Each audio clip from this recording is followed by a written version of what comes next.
Cada dia guanya en tot, en sèrio. Molt bé. Bueno, aquí vos he posat imatge perquè recordeu l'acte que varen fer en el teatre municipal, com han dit, penso que va ser un acte molt reeixit, que hi van participar. No, no, posis un com aquí. Passa.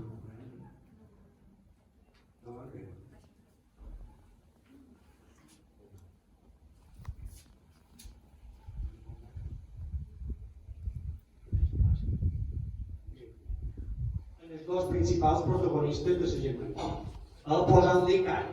No hi ha cap imatge d'aquell moment, per tant, són dues imatges idealitzades i que formaran part d'aquesta, no sé si qualque vegada ho ha anat a la galeria, a la sala de plens de l'Ajuntament de Palma, on hi ha tota una galeria, jo recomano que la visiteu, i entre els fills il·lustres de Palma, gràcies a aquest període on governen els progressistes, nomenaran fills il·lustres en els dos principals protagonistes.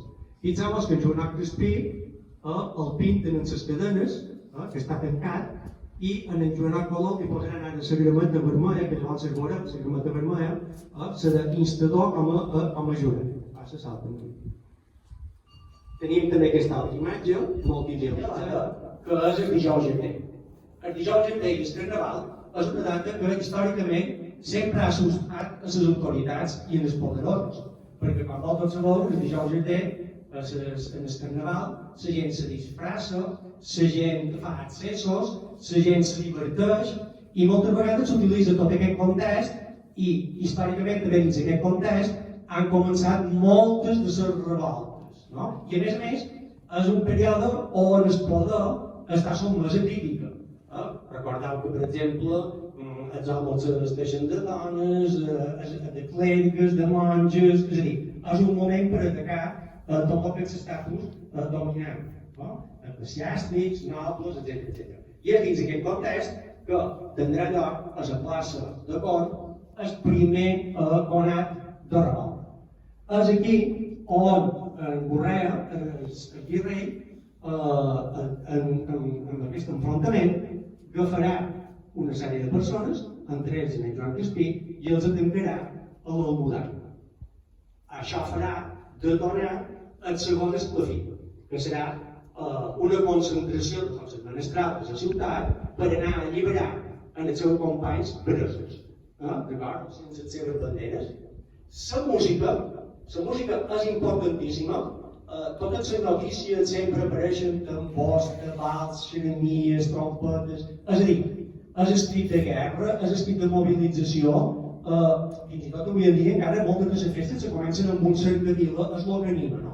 I aquesta imatge que no té res que veure amb Mallorca, si veus les lletres és Alemanya, fixeu-vos com us podríem imaginar que és el que va passar a la plaça de Cort, on se van concentrar tots els gremis, en les seves banderes, en els seus estandards, en els tambors, en els instruments musicals, i una de les coses que després també farem referència, i quan passaven les imatges que m'ho havia parlat en Tomeu, en 1512 els mallorquins tenien un privilegi que era no participar a cap conflicte armat fora de Mallorca. És a dir, només ho podien fer si voluntàriament com hi volien. Ara bé, Mallorca, per a la defensa, sí que tenia articulat un sistema defensiu. Aquest sistema defensiu consistia, que els gremis de Palma practicaven i tenien a casa seva una sèrie d'armes i el mateix passava en els pobles. La gent benestant tenia cavall o tenia ballesta, tenia rodella, els que no tenien una llança, i cada any, en dates molt concretes, se feien una cosa que se diuen mostres on s'entrenava. D'això ens ha quedat encara el cos. El cos ve a ser com una reminiscència on en aquell lloc se mostrava la perícia, se feien punteria, se feien proves, etc. Per tant, en aquest moment també, com veiem, alguns, en aquesta imatge, els menestrals sortiren en les seves armes, que era en pans, d'acord? Bueno, a l'altre lloc on se refugiaran els mascarats, els que s'oposen a la revolta germanada, serà el Cudi. El Cudi és l'únic municipi, l'únic poble que té murades. No n'hi ha d'altre. Santanyí té un poquet, Capdepera, recordeu que té una murada, però el Cudi serà elegit, o s'utilitzarà com un dels llocs, justament amb el castell de Santuari, per refugiar-se de la persecució que s'inicia a desmascarats. S'ha de dir que no vol dir que tots els cudians fossin mascarats. D'acord? Hi havia mascarats i hi havia també agermanats. Igual que a Muro. A Muro també hi havia mascarats. I alguns d'importants. Però qui va agafar el poder del Cudi van ser els mascarats. I des d'aquest moment el Cudi s'erigirà i se convertirà en el nucli de resistència. Els agermanats en diferents ocasions intentaran capturar Muro, però la seva perícia militar no arribarà i no podran capturar-la mai.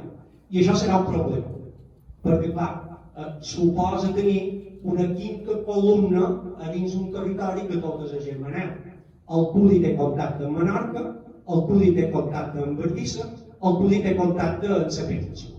I a través del Cudi, el virrei, el Gorrea, que s'ha refugiat a Ardissa, o el rei rebrà les informacions i els cudians i els mascarats rebran les informacions del rei. I per tant serà un fet. Majestat, també. I és aquí on l'emperador falla, o ells pensen que fallarà, com ha dit en Tomeu. L'emperador sempre estarà a favor dels poderosos, no? A favor dels rics. Els que els subvencionen, els que paguen, com ha dit en comissions per ells obtenir beneficis. El cobrament d'aquests impostos, per exemple, no? I si no anirem a la perpètua perdició. Els homes de bé, els senyors, els homes de bé, qui en això fan tan contrari, si nosaltres fem coses de bé i no de mal, són certs. Déu els il·luminarà, que es posaran al joc de la justícia. Van ser rebutjades com una mostra de despreci per part de l'emperador, no l'orgull, que vols tornar. Després sembla ser que Correl se va quedar, en el segle XIX un joer els va vendre, van anar a passar una de les famílies més riques que són els Rothschild, i darrerament els Rothschild els van subestar, i ara els té el govern d'Israel.